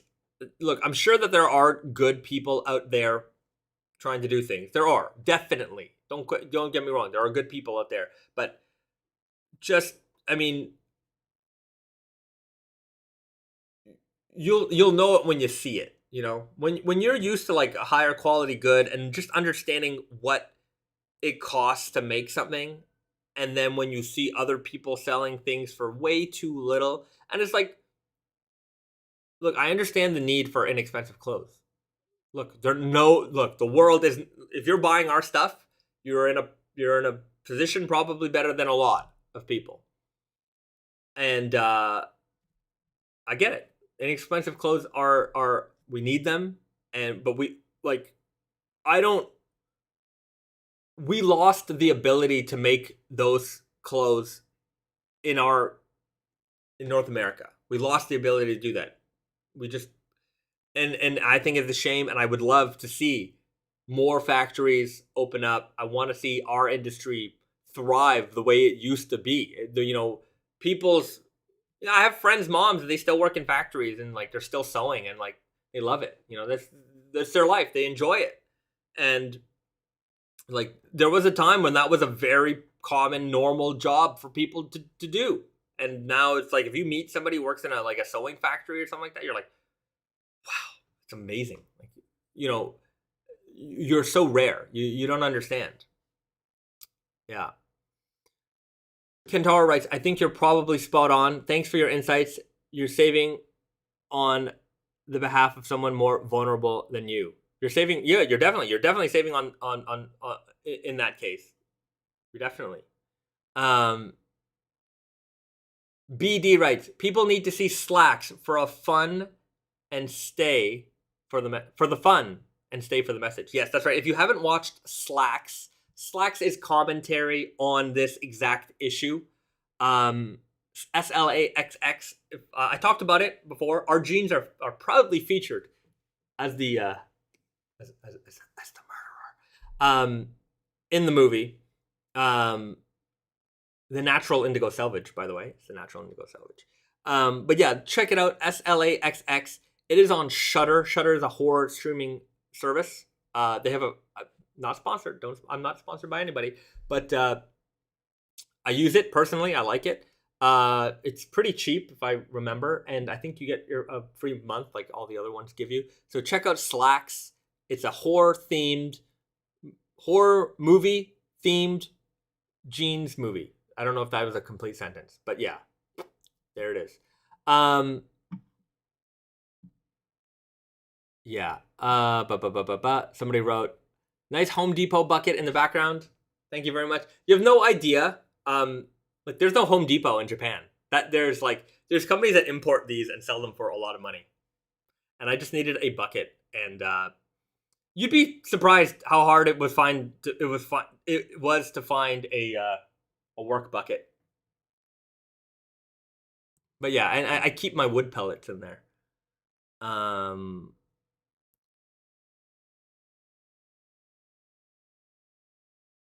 BD writes, Slaxx is on Amazon Prime in Canada also. Okay, so there you go. You got a place to watch it. I don't think it's been physically released yet, but I know that there will be a physical release, and when there is, I will definitely get it. But yeah, Slaxx, you definitely have to check that out. A very, very fun movie. I'm in the credits, by the way. I'm in the special thanks. They spelled my name wrong. They forgot the S on Trinos. They wrote Bezad Trino. It's okay, I don't mind. But it was very fun to work with them. We at one point, like at least once or twice a week, they were coming to our office to like get jeans and stuff. Louis Cicada writes, "You're gonna grow the mustache again?" You know, I was watching some old videos and I'm like, man, I look good with that mustache. I don't think my wife likes it very much though. I think I like it personally just because I think I look hilarious. But yeah, I'm not sure. At some point I'll grow it again. My wife, she thinks I look, I don't know if she doesn't, not that she doesn't like it. I think she also agrees that I look hilarious, which is fine. But I don't know, maybe when we see other people, you don't see a lot of mustaches in this country. I'll tell you that much. You'd be surprised. You know what I find interesting is how much like you start to do as the Romans do as you live in Japan. Yeah, it's just certain things I just find myself doing because other people do it, and it's like, huh, weird. Yeah. Branddog124 writes, get AMC Plus. It has Shudder, AMC, and IFC for like $9. Interesting. I didn't even know about AMC Plus. Well, there you go. There's a suggestion from Branddog124. Branddog124, as a man with a mustache, grow it out. All right. I will consider it. Okay. I'm gonna do snack time, but Risa's not here. But that's okay. I did bring a snack. We'll do snack time, and then I'll call it a day. Maxwell Branwell writes, oh my god, I just watched the Slaxx trailer. Hell yeah, sign me up. It is a fun movie. It's a very, very fun movie. But yeah, this is Pocky. I think everybody knows Pocky. But in North America, like, you can get this, but I think they pretty much only have the chocolate ones. And if you go to like the Asian market, sometimes they'll have like, you know, the almond ones or things like that. But this one was kind of neat because this is Pocky Heartful. So I guess it's a little bit more loving. And if you can tell on the box, the Pocky sticks, instead of being cylinders, are a little more heart shaped. So very, very loving. A very loving snack from the good people at Gillico. interestingly enough, in Japan, November 11th is known as Pocky Day. I think they call it Pocky Day because it's 11/11 and like you're supposed to share Pocky with people, I guess. Because like 2 sticks, 11/11. In Canada, November 11th is Remembrance Day, like that's kind of like Memorial Day. So like, I think it would be weird to celebrate this as instead of a veterans commemoration. Interesting. You can see that it does indeed look like actual hearts. I can't see if you can see that. And the Pocky itself is kind of pink. Anyways, we got blueberry. I got 2 here. One for me. One for Risa. They're melting in my hands already. Super blueberry taste. Like artificial blueberry taste. Like level 10. Super blueberry artificial taste. Very sweet. Kind of reminds me of a Pop-Tart. And then you got that like pretzel-y kind of cookie thing in the inner. They're all right. I people love these. Like if they're there, I'll have them. They're not exactly my favorite thing in the world, but I guess it's an okay snack. Junior, grow a goatee. I don't think so. Junior writes, I always get the banana or cookie, and I always get the banana or cookies and cream Pocky from the Asian grocery store. Yeah, you can definitely find Pockies at the Asian grocery store. There's a million more flavors here, just like Kit Kats. They're always coming out with like crazy new flavors here. But yeah, they're all right. I mean, would I recommend this? Yes, I would recommend it. I would recommend it when you get to come to Japan. Once the borders open up, when you get here, enjoy all the interesting snacks that you can find. Pick them up. They're always like, $1, $2. They're, every convenience store. The thing about Japan also, there's a lot of convenience stores, and each convenience store, they tend to have their own kind of product range. So, if you go to 7-Eleven, you go to Lawson, you go to whatever it is, feel free to jump between and find the different snacks that they carry. You'll be impressed.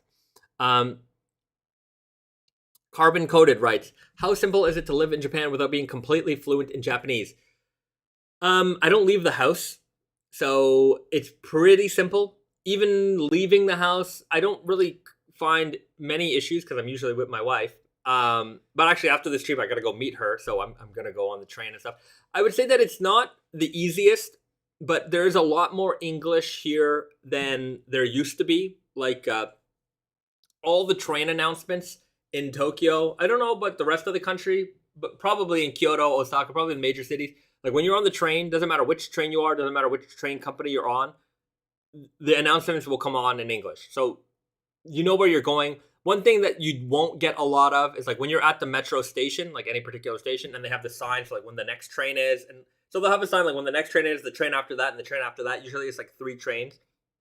And it's like kind of like New York where on the same track, you might have different trains. Like one's the express; it only stops at these stations. One's actually goes, switches off to a different line or something.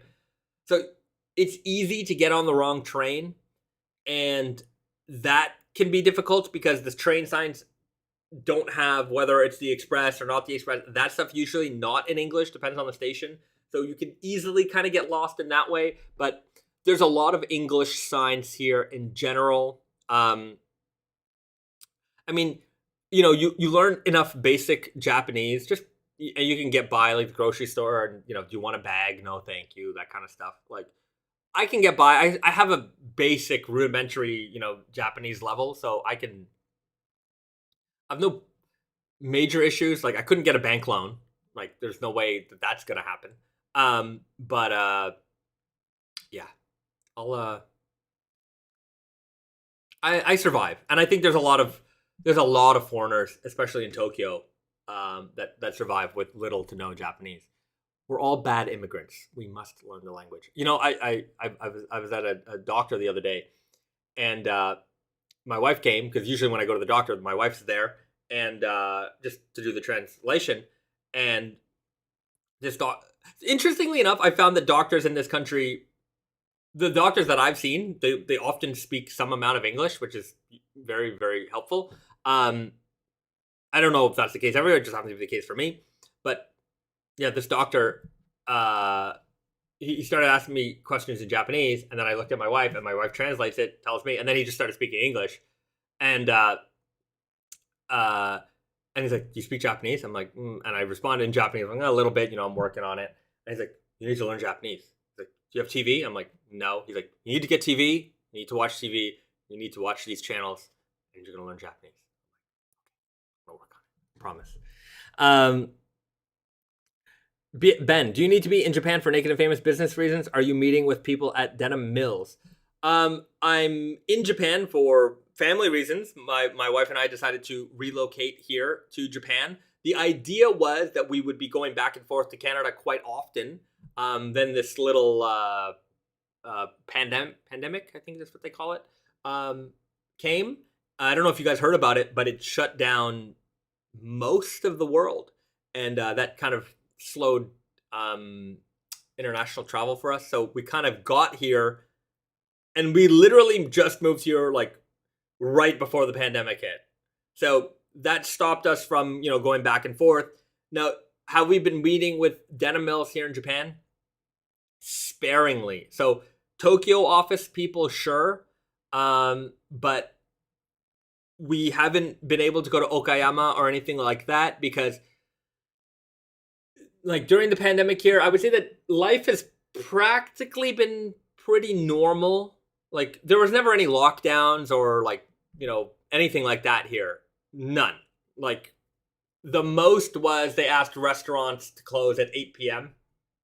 They asked them. It wasn't like forced or anything. So like nightlife kind of shut down a lot in Tokyo.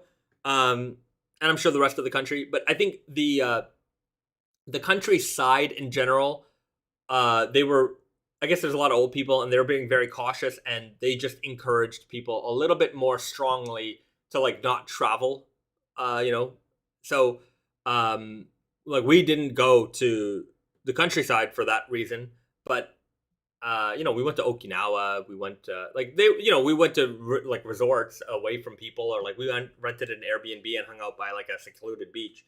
So that was fine. But like in Tokyo in general, like aside from the fact that there are no tourists, you really wouldn't even know that anything was going on. Like and like everybody wears a mask. Like 100% of mask wearing is still pretty much going on. But if you go to like Shinjuku or Harajuku, like there's enough local tourists, not local tourists, but local foreigners, that it still kind of feels like, there's some kind of tourism going on. But there's a distinct lack of tourism. Like we went to a mall last weekend, like a pretty nice mall in Tokyo, and it was packed to the brim, full. Like it was crazy. They opened this Pokemon Center like in central Tokyo in Shibuya, and it was the lineup for that place was humongous. It was like a Nintendo store and a Pokemon Center, and it took up the entire floor of a mall. Like these stores were humongous. I didn't even go. I'm like, no way. Like the lines were so crazy, and it was so busy in there. I'm like, I'm not going in there. No thanks. I'm not doing that. All right.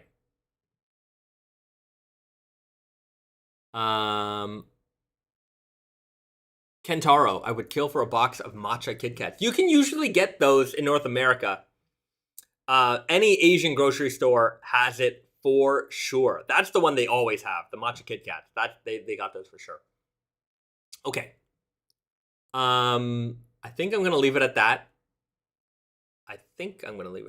Okay, so then I will leave it at that. I'll see you guys next week, next Friday, 7 p.m. Eastern, live right here on YouTube. If you haven't already, hit that like button, hit that subscribe button. I'll see you guys. You know what? My counter is at 1 minute 59 and 35 seconds. I'm going to wait for it to hit exactly 2 hours. Make sure that's a perfect 2-hour live stream, and then I'll check off. So I've got a few more seconds here with you guys. The Skytree Pokemon Center was awesome. Yeah, they're opening Pokemon Centers up around the city a lot. I guess they were anticipating a lot more tourism this year, so a lot of them were like scheduled to open around this time. So anyways, once it comes back, you guys will get to enjoy all these things. Thanks so much again for hanging out with me, getting my weekend started, work week ended with you guys. Enjoy the sale on Tati and Yoko and Naked Famous Denim NYC. Be good to one another. Do something nice for somebody. Buy them a candy bar. Buy them a drink. And I will see you guys again real soon. Bye, everyone.